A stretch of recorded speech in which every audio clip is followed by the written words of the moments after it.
दोस्तों, बिहार की सियासत में धमाचौकड़ी मच गई है। लगातार ये कोशिश थी, ये बताया जाए कि भैया इंडिया गठबंधन में दरार है, रार है, ये है, वो है। लेकिन शायद नीतीश कुमार को अखिलेश यादव का वो प्रस्ताव याद आ गया है, जिस प्रस्ताव के तहत वो मुख्यमंत्री बने ना बने लेकिन प्रधानमंत्री बन सकते हैं। हाल ही में बिहार विधानसभा चुनाव से ठीक पहले अखिलेश यादव ने एक बयान दे डाला था, जिसने सरगर्मियां पैदा की और हालत ये हो गई कि दौड़े दौड़े जेपी नड्डा को नीतीश कुमार से मुलाकात करनी पड़ी थी। वो बयान था कि हम तो चाहते हैं कि नीतीश कुमार प्रधानमंत्री बने, बस इतना ही। इसके बाद दमा चौकड़ी थी। फिलहाल चुनाव की तारीखों का ऐलान हुआ, तमाम चीजें हुई, आपके सामने सारी चीजें वो भी रखूंगा।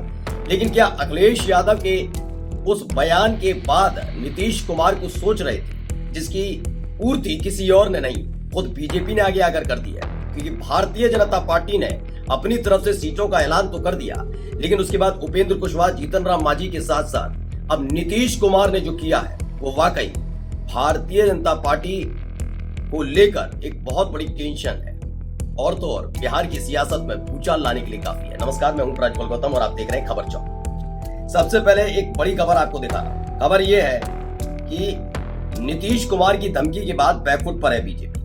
ये खबर निकल कर आई कि नीतीश कुमार ने एक धमकी दी है, उसके बाद बीजेपी बैकफुट पर नजर आ रही है। ये धमकी क्या है जरा भी आपको बताता हूं। ये धमकी दरअसल ये है कि अंदर खाने में आपको पहले भी बता चुका हूं कि संजय झा जो है, जो फिलहाल राष्ट्रीय कार्यकारी अध्यक्ष हैं जनता दल यूनाइटेड के, उनको लेकर आश्वस्त नहीं थे नीतीश कुमार नहीं चाहते थे कि वो राष्ट्रीय कार्यकारी अध्यक्ष बने। लेकिन लोकसभा चुनाव के फौरन बाद बीजेपी के हालात ऐसे थे और नीतीश कुमार बैसाखी तो थे, लेकिन नीतीश कुमार पर बहुत जल्दी भरोसा भी नहीं किया जा सकता था।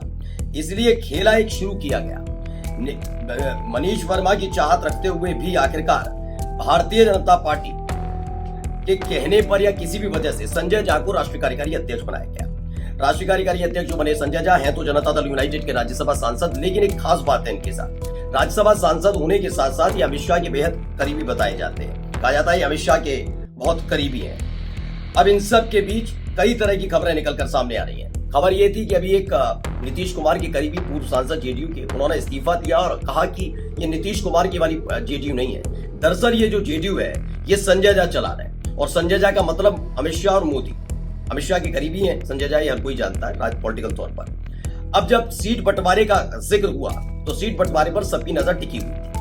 पहले जो सीट बंटवारा हुआ उस पर नीतीश कुमार की कोई प्रतिक्रिया नहीं आई। वजह यह थी कि 102 सीटों पर नीतीश की पार्टी यानी जेडीयू, 101 सीट पर बीजेपी, 20 सीटों पर चिराग पासवान और 10-10 सीटें उपेंद्र कुशवाहा और जीतन राम मांझी को दी जा रही थी। चिराग पासवान ने तीखे तेवर दिखाए तो जीतन राम मांझी भी पीछे पीछे चल दिए, उपेंद्र कुशवाहा भी पीछे पीछे चल दिए।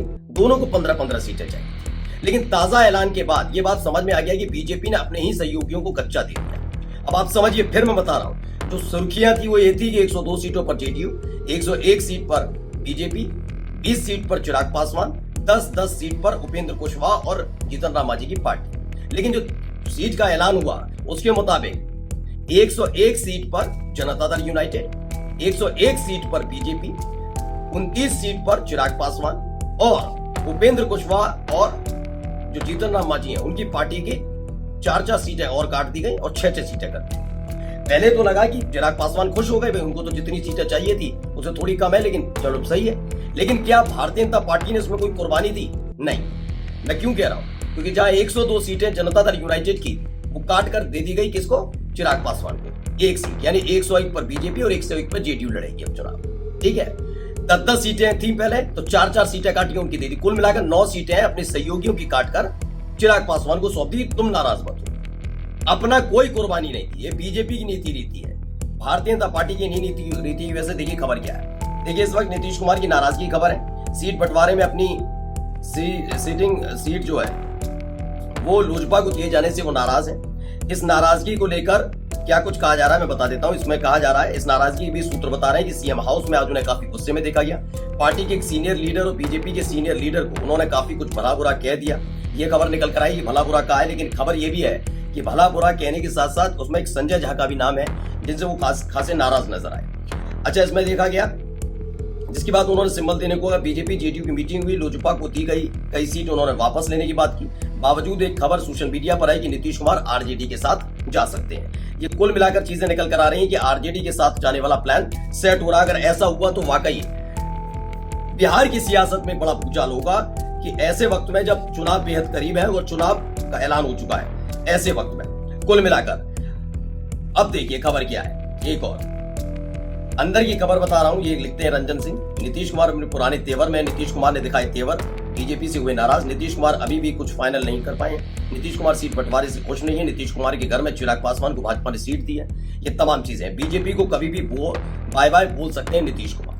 नीतीश की नाराजगी सिर्फ एक सीट काटने से नहीं है, उनका यह है कि हर जगह भारतीय जनता पार्टी अपनी टांग क्यों अड़ा रही है। कि जैसे होता ना किसी का गढ़ होता है, तो उस गढ़ में जबरदस्ती गठबंधन के तहत आप सीट क्यों लेना चाहते हैं, जबरदस्ती वहां मौजूद क्यों। दरअसल जिस तरह की सीट फाइनल की गई है उसके आधार पर यह खबर निकल कर आई है कि हर जिले में बीजेपी अपने प्रत्याशियों को उतार रही है, चाहे उसमें उसका जनाधार है या नहीं। वैसे तो बीजेपी और कांग्रेस का बहुत मजबूत संगठन नहीं है बिहार के अंदर, फिर भी अपने सहयोगियों के दम पर बीजेपी चुनाव जीतती रही, अच्छे खासे विधायक जिताती रही। लेकिन अब जो किया जा रहा है वो नीतीश कुमार को पसंद नहीं आ रहा है। खबर यह है कि नीतीश कुमार इसी बात को लेकर नाराज है कि हर जगह आपको ये क्यों चाहिए कि आपकी हर जगह तवज्जो रखी जाए। और जैसे बड़े भाई की भूमिका में पहले भी नीतीश कुमार रहे, वैसे ही नीतीश कुमार अब भी बड़े भाई की भूमिका में रहना चाहते हैं। जो एक सीट तो है ही है, लेकिन लोजपा यानी लोक जनशक्ति पार्टी, चिराग पासवान की पार्टी या बीजेपी जबरदस्ती उसमें घुसे नहीं। ये क्लियर कर दिया गया है कि ये सब मत करिए आप, लेकिन उसमें बातचीत बन नहीं पा रही। अगली खबर देखिए। खबर ये भी है, खबर गर्म है कि तेजस्वी यादव नीतीश कुमार फिर से एक मंच पर आने की तैयारी कर रहे हैं। अगर ये गठबंधन हुआ तो बिहार की राजनीति में भूचाल आ जाएगा। इससे पहले आपको मैं दिखा चुका हूं कि कैसे उपेंद्र कुशवाहा नाराज थे।